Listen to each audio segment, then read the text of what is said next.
Welcome back to Lenz's Doctor Who review, episode number 69. Here we're reviewing, the first two of the three specials that remained for the Jodie Whittaker run. And don't worry, start episode 1, we're back to reviewing classic Doctor Who. And yes, because Joe Ricker was one done, so now basically, here we go. First up we have is the first two specials, Eve of Daleks and Legend of the Sea Devils. I'll give the seat up a second. First up, we have Eve of the Daleks. It's a Groundhog's Day style story where you have this new Dalek who's firing one blast and fires a machine gun blast. I'm like, what the heck? So we started with this guy named Nick. No, just a black guy named Nick. That's let's see, it is this guy right here, where he is arriving at a storage unit to drop off this thing of Monopoly. And he basically talks to one named Sarah, who is this one right here. Now, this woman doesn't look that bad for her age. I'm presuming she's probably in her mid-30s, I'd say. I don't think she's 40. Let's see. Basically, it's a place called Elf Storage, which I think this is actually the only appearance of this place. Yeah, it is.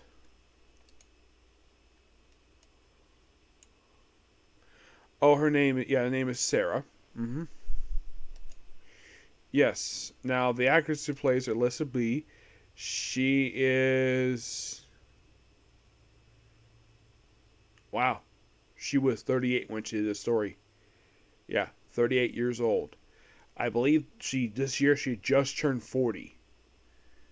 Actually, next year she turns 40. Right now she's 39. She's quite older woman per se. Yes. As for Nick, the actor who plays him, let's see, they don't list off his age for some reason. He is currently...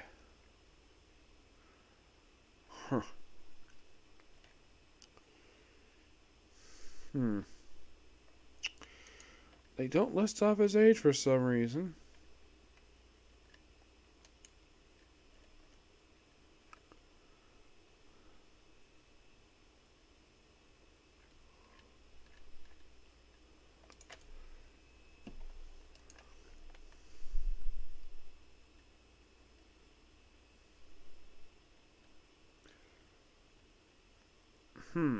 They don't say. So, these two characters, by the way, are only in this one story. And I highly doubt, apparently, he's going to be seen again. So, basically, he's dropped off this thing of Monopoly. And then, of course, he drops it off, leaves it. All of a sudden, there's a Dalek there. Like, what? Well, before this, the Doctor decides she's going to reboot TARDIS, get all the flux stuff. Yes, anything associated with the previous series was to wipe it for the TARDIS. Just reset it, have everything go back to normal. I'm like, okay, now I get the reason why that she's doing this. This is probably Chris Chibnall basically saying, yeah, we're gonna wipe away all the bad stuff that he probably embarrassingly had to do, or is basically told he had to basically do this. So, in case you're curious, though, it's separately the Timeless Child, the Division, the Watch, which never. It's like the ending of the Flux storyline. Basically, just say, that's it. We're basically put in this damn thing. Now, my guess is probably the reason why it's not brought up in these three specials, because the fans of Doctor Who do not like that retcon at all. They think it's quite stupid. Though we do bring back something associated with that sliver of it, basically, next episode. I'll get to that. I'll get that next video. So the TARDIS is stuck in its reboot mode the whole episode. So the Daleks are there for the Doctor. Thanks to all, and of course the Doctor gets killed multiple times, keep coming back, but all stuck in this very tiny time loop. If you're curious, this is a time loop that is roughly almost 8 minutes. Yes, 8 minutes. There's one deco time loop they do is like so. Throughout the course, it's revealed what's inside of his storage unit. Which is a storage I've never seen a storage like this before. It's got like shelving units in the place, and you have various stuff. So basically, this is from his ex-girlfriends. Just in case he went back, put him in storage, just one thing. Though he does know the reason why he keeps coming back once a year, because he knows because he knew Sarah's gonna be here, because he says, "Oh yeah, I've got a mad crush on you," and she's like, "Okay." Yep, and that does play a tiny role in the rest of this whole story. Yes, it's like, basically it's brought up, it's like, Sarah does know this, and it plays a small role thing. They try solving places, so eventually come the genius plan to get rid of Daleks. Well, first thing I wrote 2 Daleks, but Nick basically just, hey, you gonna use exterminate? Yeah. So they fire at him, he proceeds to duck. Yes, he just bends down, and the 2 Daleks destroy each other. But wait, are those it? No, there's actually 3 more. Yes, 3 more Daleks, do more killing, and eventually they get rid of things, so using stuff from the 5th floor, bring it down to the bottom floor, and then fire off with fireworks and blowing up the storage unit. Which, of course, Sarah has this thing also her mother keeps calling. I'm sure the actress that plays her mom, like, saying the same lines over, like, "Oh yeah, the phone's busy by midnight." She's like, "No," like, and by the way, she keeps thinking basically that it's still the 70s when it comes to that, but not really. So she calls every year 4 minutes before midnight. Okay, so then she calls up, and then of course they blow up the Daleks, but in the episode. Oh, why the Daleks after the Doctor, you might ask? Well, this takes the events of the final part of the Flux storyline. Yes, it's a after effect. It's a small after effect. So, why do they want to kill the Doctor? For destroying the Dalek war fleet. And Doctor points out, though, that was not me. That was the Centaurans who did that. Which is 100% completely true. But yeah, they're going to kill the Dalek there because they hate the Doctor. So eventually, they get destroyed. And of course, the TARDIS basically is perfectly fine in the basement. Yes, able to be moved. And, well, actually, it survives an explosion. Yes. The Dalek remains just kept there for some reason. Yes, I'm sure the Doctor would have contacted the unit to pick those up, but nope, they're just left there. So Nick and Sarah proceed to start a relationship. They go around the world, never seen in the series. And also, Dan figures out in this episode that Yaz is in love with the Doctor. Then he, well, tells the Doctor about this, and this sort of gets developed over the course of our next episode, Legend of the Sea Devils, which has the first appearance of the Sea Devils since Warriors of the Deep back in 1984. By the time the special came out last year, oh, if you're curious, Eve Daleks New Year's special, because basically New Year's. Legend of the Sea Devils was released during Easter time last year. Like, that's interesting. Yes, Easter time. Now, they're here with a woman named Madame Chang. I looked up basically this woman. Is this character based upon a real-life pirate? Oh, yes. And from what I've read, she was active as a pirate from 1801 to 1810. So, this is set toward the end of her time. Oh, and the actress who plays her, this one actually looks a bit... I'm not sure exactly how old she... Like, here's the thing. I look at Wikipedia exactly look how old this woman is. She's supposed to be around 30, 34. Though she looks a tad bit older than that, but it could be various different things. So she does look like a very lovely woman. So apparently there are Sea Devils active in 1807 China. And I'm thinking, really? Oh, by the way, the Sea Devils changed their outfits again. Yeah, no longer the cool samurai look they had back at Warriors Deep. Oh no. They dress like this. Oh, and here's the thing. So, the heads are pretty much the same.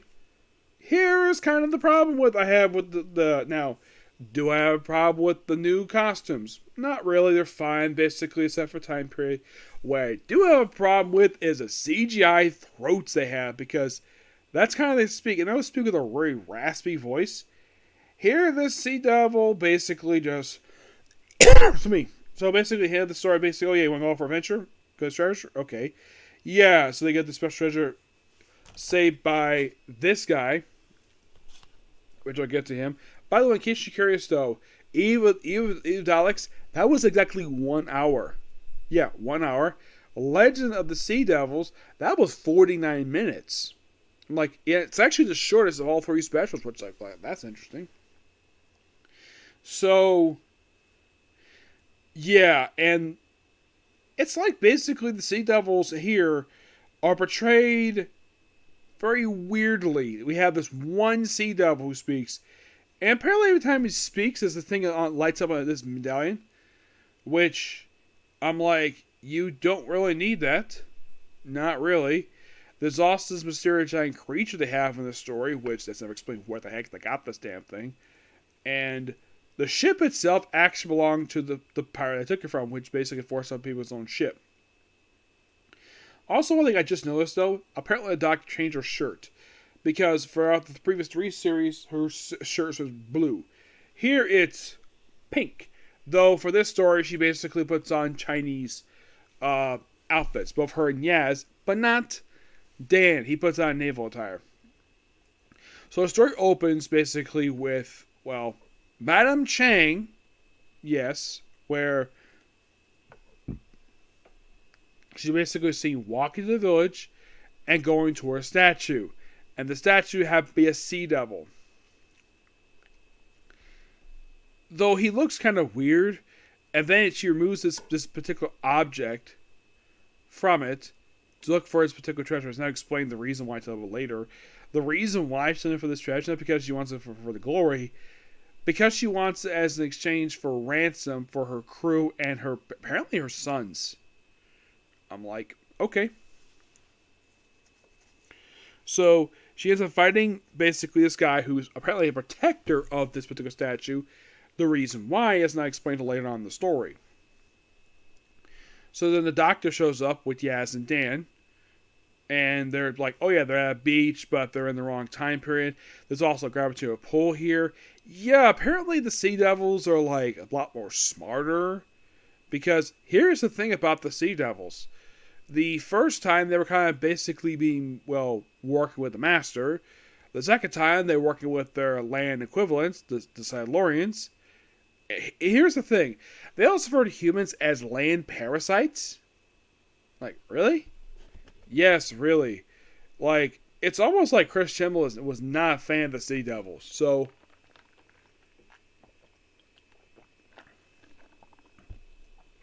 let's have them basically where either they kind of act like the way they did back in classic Doctor Who, but have them talk differently. Like, this is one thing I have a gripe with the story, is basically some of the dialogue they have. I mean, I think the Sea Devil... It's weird, though, that this one Sea Devil runs everything. And we actually have more Sea Devils seen here than usual. And by the way, these are Sea Devils. They don't do anything at all. They're just cannon fodder for the characters. Now I'm like, really?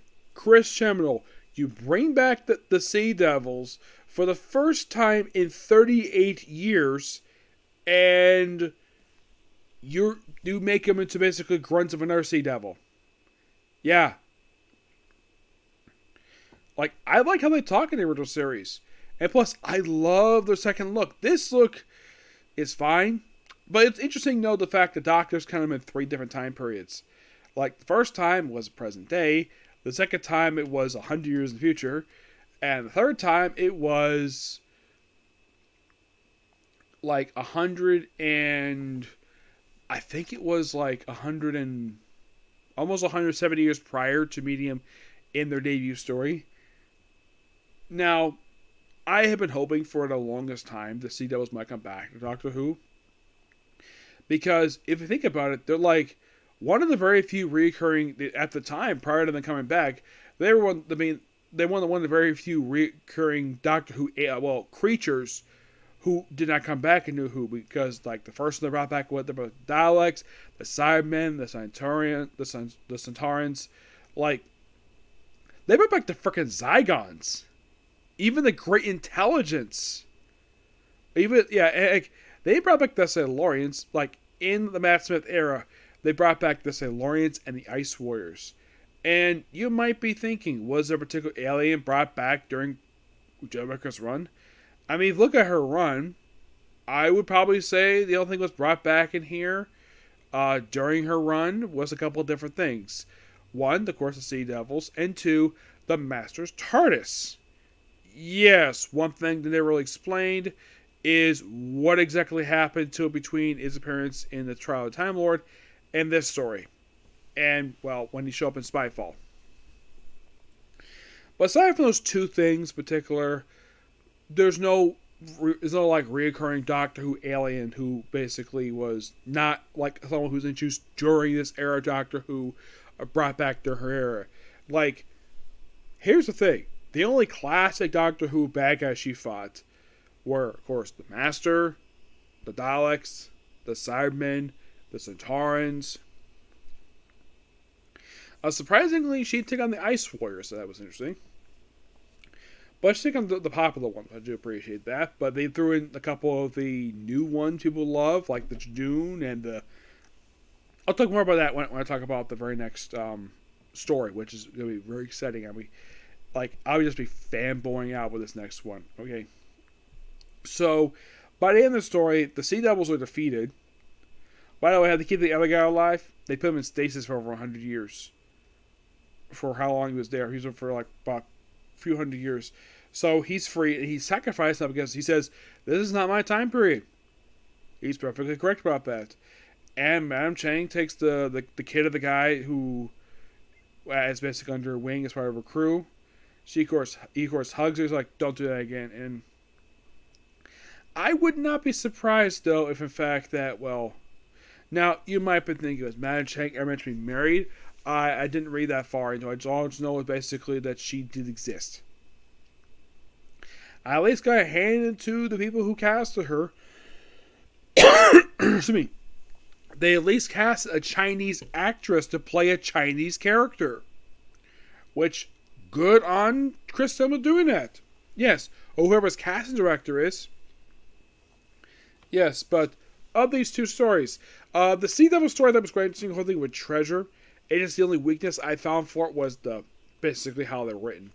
Eva Daleks, interesting story, but it's more like a epilogue to Flux. Yeah, that's pretty much what it is. It's an epilogue to Flux. That's kind of what it serves as.